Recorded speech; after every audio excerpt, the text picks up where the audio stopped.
احترام میں ادب سے کھڑے ہونا شرک ہے؟ ہاں جی بھائی شرک ہے. یہ ادب سے بالکل عاجزی انکساری سے ہینڈز اپ اور یہ بالکل ہاتھ لڑکا کر نیوی ڈال کر جس طرح نماز میں کھڑے ہوتے ہیں یہ اس طرح.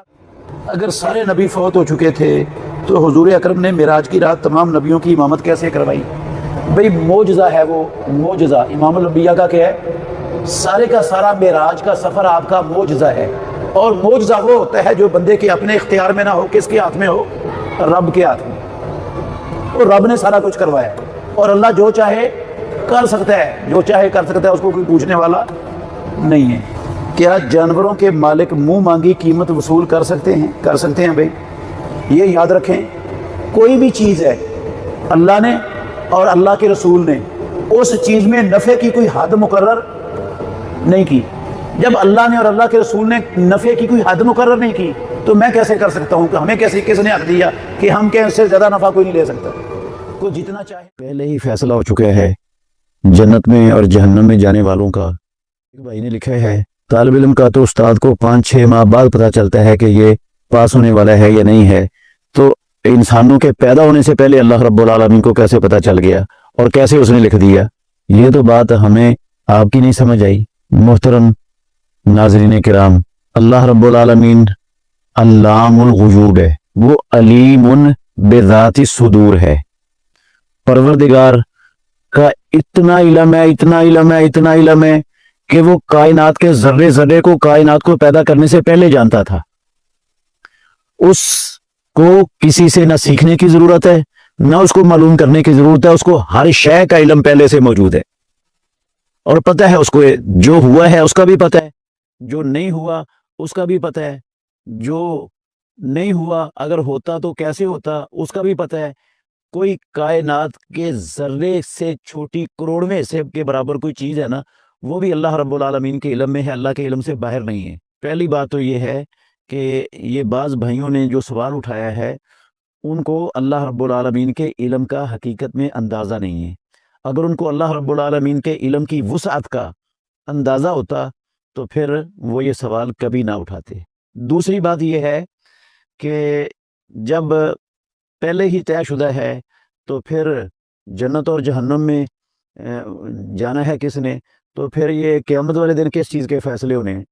پھر ترازو کیا لگنا ہے قیامت والے دن؟ محترم ناظرین آپ غور کریں. یہ تو مانتے ہیں سارے ماشاءاللہ یہ کمنٹ کرنے والے بھائی, استاد کو 6 مہینے بعد پتہ چل جاتا ہے کہ یہ بچہ فیل ہوگا اور یہ پاس ہوگا. اس نے اپنی ڈائری پر لکھ لیا کہ یہ بچہ فیل ہوگا. اب آپ خود ہی غور کریں, جب اس نے لکھ دیا کہ فیل ہوگا تو اب بچے کی فیس بھرنا, داخلہ فیس بھرنا, بچے کا وقت لگانا, بچے کا سیاہی ضائع کرنا, کاغذ ضائع کرنا, اس کی کیا ضرورت ہے؟ وہ تو پہلے لکھا گیا ہے کہ فیل ہو جانا ہے.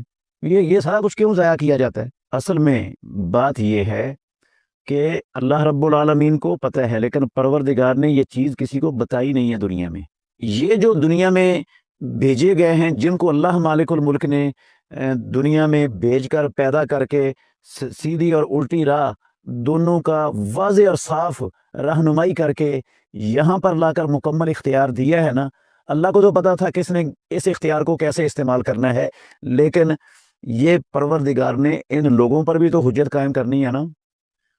آپ سب جانتے ہیں کہ قیامت والے دن بہت سے لوگ ہوں گے جو پروردگار کے سامنے یہ کہہ دیں گے نہیں ہم نے تو یہ بات بولی نہیں, ہم نے تو یہ کہا ہی نہیں, ہم نے تو یہ عمل کیا ہی نہیں, تو یہ تو لکھنے والوں نے غلط لکھ دیا ہے. تو پھر کیا ہوگا؟ اللہ رب العالمین زبان پر منہ پر مہر لگا دے گا, زبان بند ہو جائے گی. وَتُكَلِّمُنَا أَيْدِيهِمْ وَأَرْجُلُهُمْ, پھر ہاتھ بھی بولنا شروع ہو جائیں گے, پھر ٹانگیں بھی بولنا شروع ہو جائیں گی, پھر رانیں بھی بولنا شروع ہو جائیں گی, پھر جسم کا ایک ایک عضو بولنا شروع ہو جائے گا کہ یا اللہ اس نے میرے ساتھ یہ تیری نافرمانی اور یہ گناہ کیا تھا. تو یہ بندوں پر حجت قائم کرنے کے کون سا درود پڑھنا چاہیے؟ الصلاۃ والسلام علیکہ یا رسول اللہ والا درود کیوں نہیں پڑھ سکتے؟ بھئی اس لیے نہیں پڑھ سکتے. الصلاۃ والسلام علیکہ یا رسول اللہ والا درود وہ رسول اللہ صلی اللہ علیہ وسلم کے روضہ اطہر پر جا کر بھی اس لیے نہیں پڑھ سکتے کہ اللہ کے نبی کی زندگی میں اسلام ہو گیا تھا مکمل. اللہ کے نبی کے بعد نہ وہی کسی پر اتری ہے اور نہ قیامت تک اترنی ہے. اللہ کے نبی نے یہ والا درود نہ پڑھا نہ کسی کو سکھایا. اس کا مطلب ہے مکمل دین میں یہ والا درود نہیں ہے. تو جس مکمل دین میں یہ درود نہیں ہے، اگر میں یہ درود پڑھوں گا تو میں تو دین کو کیا سمجھتا ہوں؟ نامکمل. اور یہ تو خطرناک بات ہے. جو اللہ کے نبی نے سکھایا ہے، جو اللہ کے نبی نے، وہ والا درود ہی پڑھنا ہے. روضہ پر جا کر بھی وہ والا درود پڑھنا ہے. سلام بھی وہ والا پڑھنا ہے جو اللہ کے نبی نے سکھایا ہے. سلام کون سا ہے؟